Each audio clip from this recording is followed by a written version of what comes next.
एक बार फिर बदला मध्य प्रदेश का चुनावी समीकरण। अभी अभी आए मध्य प्रदेश विधानसभा चुनाव को लेकर ओपिनियन पोल में बड़ा बदलाव देखने को मिला है। नमस्कार दोस्तों, जैसा कि आप सभी को पता होगा 13 नवंबर को मध्य प्रदेश में विधानसभा का चुनाव होने वाला है और 3 दिसंबर को मध्य प्रदेश विधानसभा चुनाव के नतीजे हमारे सामने आ जाएंगे। इसके साथ ही 4 अन्य राज्यों के भी चुनाव के नतीजे 3 दिसंबर को हमारे सामने आ जाएंगे। लेकिन दोस्तों, उससे पहले मध्य प्रदेश का एक चौंकाने वाला ओपिनियन पोल निकल कर सामने आया है। इस चुनाव को सभी राजनीतिक पार्टियां अपने अपने नजरिए से देख रही हैं, तो ही विपक्ष इस चुनाव को 2024 का सेमीफाइनल मानकर चल रहा है। तो दोस्तों, जल्दी से आपको एक एक कर सभी आंकड़े बता देते हैं। लेकिन इससे पहले आपको क्या लगता है, मध्य प्रदेश में किसकी सरकार बनने जा रही है? क्या इस बार मध्य प्रदेश में कांग्रेस की सरकार बनने जा रही है या फिर दोबारा से बीजेपी सत्ता में आने जा रही है? आज के इस वीडियो में विस्तार से यही जानेंगे कि किसकी सरकार मध्य प्रदेश में बनने जा रही है। तो आगे बढ़ने से पहले आपसे एक छोटा सा रिक्वेस्ट है, अगर अभी तक आपने हमारे चैनल को सब्सक्राइब नहीं किया है तो कृपया जल्दी से इस चैनल को सब्सक्राइब कर लें और साथ ही बेल आइकन बटन को भी प्रेस कर लें, जिससे कि आने वाले अगली वीडियो आपको तुरंत मिल सके। और साथ ही कमेंट कर अपनी राय जरूर बताएं कि मध्य प्रदेश में इस बार किसकी सरकार बनने जा रही है। तो आगे बढ़ते हुए फटाफट इन आंकड़ों को आपके सामने रखते हैं। सबसे पहले बात करें तो मध्य प्रदेश में किसे कितना वोट शेयर मिलता हुआ दिखाई दे रहा है। बता दें, इस बार कांग्रेस को लगभग 45% वोट शेयर मिलता हुआ दिखाई दे रहा है, तो वहीं भारतीय जनता पार्टी को 42% वोट शेयर मिलने की बात कही गई है। तो वहीं अन्य के खाते में 12% वोट शेयर जा सकता है। तो सबसे पहले दोस्तों, मालवा रीजन की बात करें तो मालवा रीजन में विधानसभा की 46 सीटें हैं और यहाँ पर भारतीय जनता पार्टी को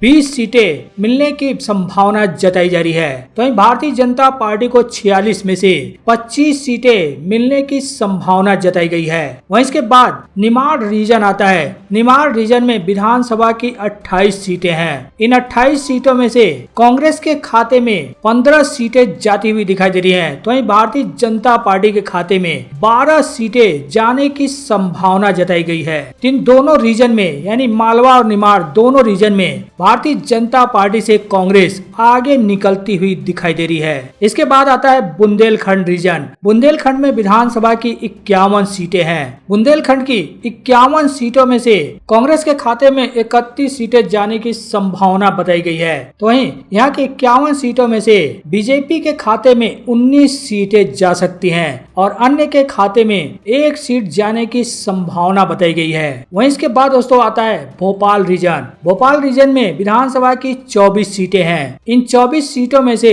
कांग्रेस के खाते में 16 सीट जा सकती हैं। तो वहीं भारतीय जनता पार्टी के खाते में 8 सीट जाने की बात कही गई है। वहीं अन्य के खाते में 1 भी सीट जाती हुई नहीं दिखाई दे रही है। इसके बाद आता है चंबल संभाग। चंबल रीजन में विधानसभा की 34 सीटें हैं। यहाँ पर भी कांग्रेस बीजेपी से काफी आगे निकलती हुई दिखाई दे रही है। चंबल की 34 सीटों में से कांग्रेस को 22 सीटों पर जीत मिल सकती है। तो वहीं बीजेपी के खाते में मात्र 12 सीटें जाने की संभावना जताई गई है। इसके बाद आता है महाकौशल। बता दें, महाकौशल में विधानसभा की 47 सीटें हैं। यहाँ भी बीजेपी से कांग्रेस आगे निकलती हुई दिखाई दे रही है। कांग्रेस को 47 सीटों में से 26 सीटों पर जीत मिलने की संभावना जताई गई है। तो वहीं बीजेपी के खाते में 19 सीटें जाने की संभावना जताई गई है और अन्य के खाते में 47 में से 2 सीटें जा सकती हैं। तो दोस्तों, सभी 230 विधानसभा सीटों के आंकड़े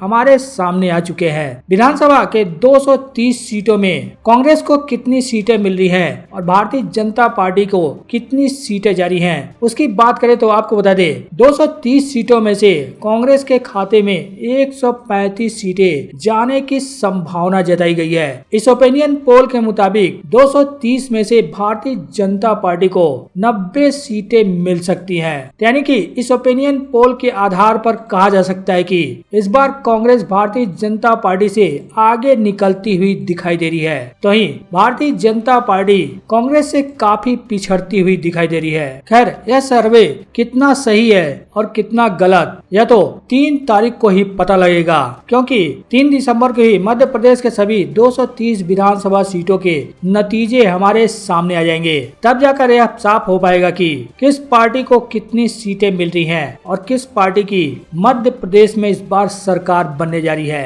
बहरहाल आपको क्या लगता है, इस सर्वे में कितना दम है? आप अपनी राय कमेंट बॉक्स में जरूर दें। वहीं सर्वे में मध्य प्रदेश में यानी मध्य प्रदेश की जनता को मुख्यमंत्री के रूप में सबसे ज्यादा कौन पसंद है? इस सर्वे में जो आंकड़े निकलकर सामने आए हैं उसकी बात करें तो आपको बता दें, वर्तमान मुख्यमंत्री शिवराज सिंह चौहान को सबसे ज्यादा लोग पसंद कर रहे हैं। शिवराज सिंह चौहान को 44% जनता मानती है कि उन्हें मुख्यमंत्री बनना चाहिए। वहीं कमलनाथ जो कि मध्य प्रदेश के पूर्व मुख्यमंत्री हैं, उन्हें 39% जनता मानती है कि कमलनाथ को मध्य प्रदेश का मुख्यमंत्री बनना चाहिए। वहीं ज्योतिरादित्य सिंधिया को मात्र 9% जनता चाहती है कि ज्योतिरादित्य सिंधिया मुख्यमंत्री बने। वहीं दिग्विजय सिंह जो कि मध्य प्रदेश के पूर्व मुख्यमंत्री रह चुके हैं, इन्हें मात्र 2% लोग मानते हैं कि यानी 2% लोग चाहते हैं कि दिग्विजय सिंह मुख्यमंत्री बने। वहीं राजस्थान विधानसभा चुनाव को लेकर भी बड़ा सर्वे सामने निकल कर आया है। बता दे, यह ओपिनियन पोल इंडिया टीवी के लिए सीएनएक्स ने किया है। इस सर्वे में कई अहम खुलासे होते हुए नजर आए हैं, जिससे बीजेपी और कांग्रेस दोनों की नींद उड़ती हुई नजर आ सकती है। बता दे, राजस्थान चुनाव के लिए दोनों ही पार्टियों के हाई कमान अब पूरी तरह से सक्रिय हो चुके हैं। पार्टियों की सक्रियता के बीच कई चैनल राजस्थान चुनाव के लिए सर्वे लेकर सामने आई है। इसी कड़ी में इंडिया टीवी सीएनएक्स ने अपना ओपिनियन पोल ले आया है। बता दे, राजस्थान विधानसभा की सभी 200 सीटों के लिए 25 नवंबर को वोटिंग होगा और 3 दिसंबर को नतीजे घोषित किए जाएंगे। इंडिया टीवी सीएनएक्स ने राजस्थान विधानसभा की सभी 200 सीटों पर यह जानने की कोशिश की है कि इस बार किसको कितनी सीटें मिलेंगी, किसकी सरकार बन सकती है और किसको कितने वोट परसेंटेज मिलेंगे और मुख्यमंत्री को लेकर यानी जनता सबसे ज्यादा इस बार किसको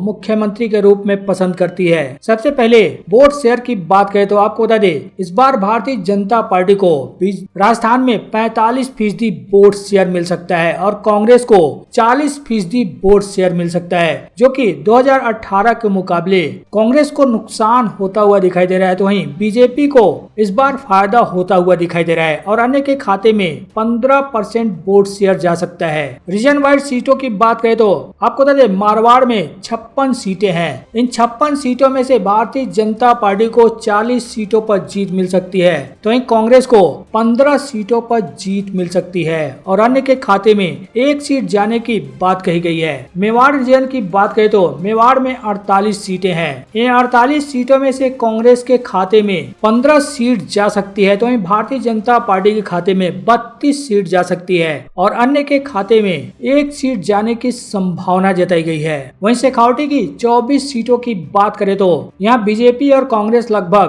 बराबर सीटों पर उतरती हुई दिखाई दे रही है। इन 24 सीटों में से बीजेपी के खाते में जहाँ 12 सीटें जाने की संभावना जताई गई है, तो वहीं कांग्रेस के खाते में भी 12 सीट जाने की संभावना जताई गई है। वहीं अगला रीजन आता है जयपुर धौलपुर, यहाँ की 48 सीटें हैं। यहाँ के 48 सीटों में से बीजेपी को 28 सीटों पर जीत मिल सकती है, तो वहीं कांग्रेस को 19 सीटों पर जीत मिलने की संभावना जताई गई है और अन्य के खाते में 1 सीट जा सकती है। अगला रीजन आता है टोंक कोटा। टोंक कोटा की 24 सीटों की बात करें तो यहाँ पर बीजेपी को 13 पर जीत मिल सकती है, तो वहीं कांग्रेस के खाते में 11 सीट जा सकती है। कुल सभी 200 विधानसभा सीटों की बात करें तो यहाँ पर 2018 के मुकाबले कांग्रेस को नुकसान होता हुआ दिखाया जा रहा है, तो भारतीय जनता पार्टी इस बार सरकार में वापसी करती हुई दिखाई दे रही है। बता दें, 200 सीटों में से बीजेपी को 125 सीटें मिल सकती है, जबकि कांग्रेस को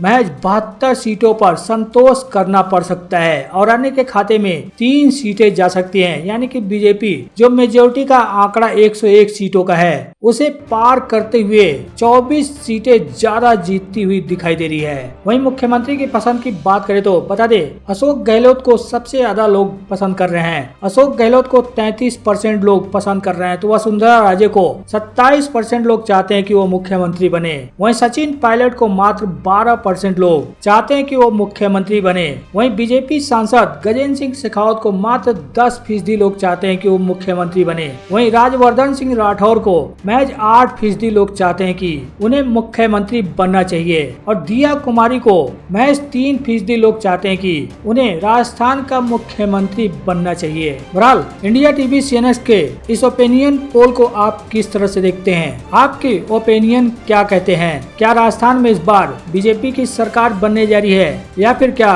कांग्रेस 30 साल का रिकॉर्ड तोड़ने जा रही है? आप अपनी राय कमेंट कर जरूर बताएं।